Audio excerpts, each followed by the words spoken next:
topdim. Og'zi jonlari ketdilar, salom qildilar. Voy bir xil kuylar kuyganlar, o'yna kulganlar.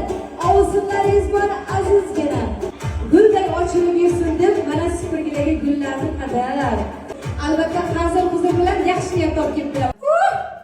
Uchta kelinni chiroyli oyijonisi bag'irlariga mahkam bosib, ona qizlarim, jonim qizlarim, qovoq solmasdan hamisha kulib meni xizmatimni qilib yurganlaringiz uchun Alloh sizlarni jannatida mukofotlasin deya bag'irlariga bosib qo'ydilar.